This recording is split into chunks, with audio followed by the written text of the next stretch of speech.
अस्सलाम वालेकुम गाइस, कोई बता सकता है ये क्या चीज़ है? ये इतने बड़े बड़े ट्रेलों पे लोड होके जा रहे हैं।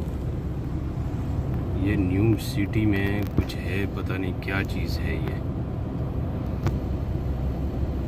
अगर किसी को पता हो तो ज़रूर बताना कमेंट करके।